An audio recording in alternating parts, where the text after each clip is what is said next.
Okay, here now I'm setting up the old Stampede 4x4 VXL.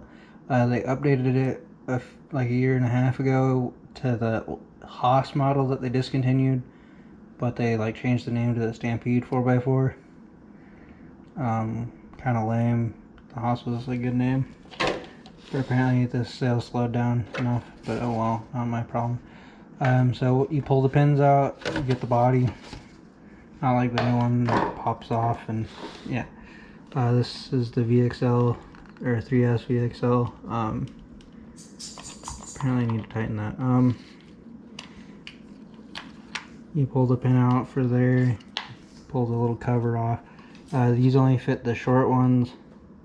I don't know if they make ones that fit longer batteries, but they fit the short pack 3S and 2S. Yeah, these are the smaller ones. The other ones are like here. So then you just put it in. It doesn't really matter which direction you put it in, but I kind of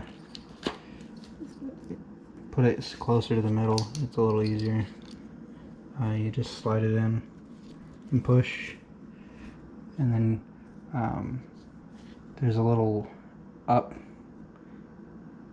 It can either be low or up.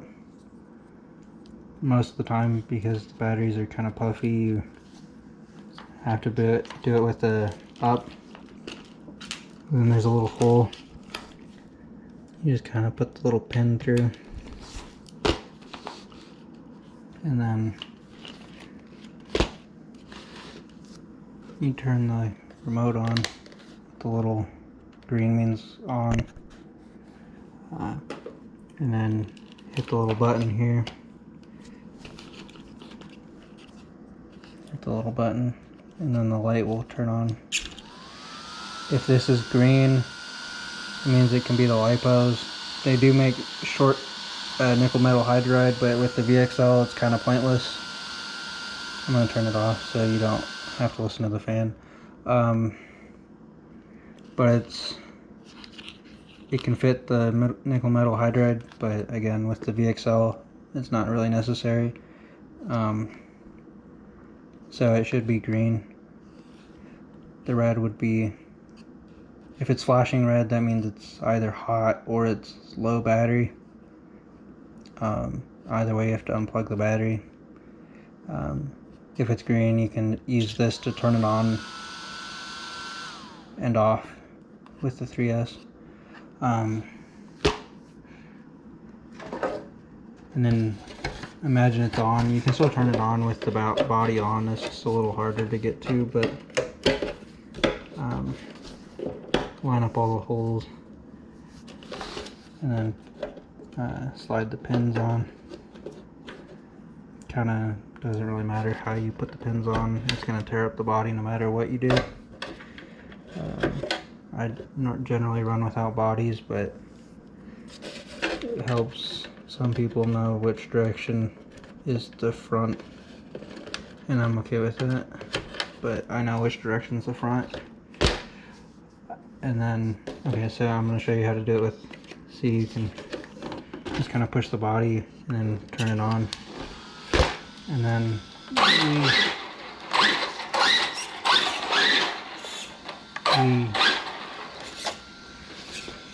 cool. Now turning it off. Now we're disassembling it. You pull the pins out. The bigger pins are a little easier just to pull out. The small ones you kind of push out, it's easier. I generally put these in the body so I don't lose them. Body pins, and then the thick part is connected to the ESC. The thin part on each side, well, on the ESC side is connected to the thick part. Then the battery side is the small one. There's a little lip. Put your finger there. Put your finger generally here, and then wiggle while pulling out. See, it's wiggling a little bit, and then it comes out. pull and wiggle at the same time, and then charge the battery or leave it to me to charge. That's up to you. You can either watch the other videos or yeah. And then I like to put the battery tray back in because I used to put it within the body like the other pins, but it's just too big and gets lost kind of. But there you go. And turn off the remote. Well, you could have done that after you turned off the car, but it's easy. Again, it uses these two batteries and then a nickel battery that is kind of useless to have, honestly, because it's even slower than the 2S. But yeah, thank you for watching. Watch the other videos of vehicles you have as well.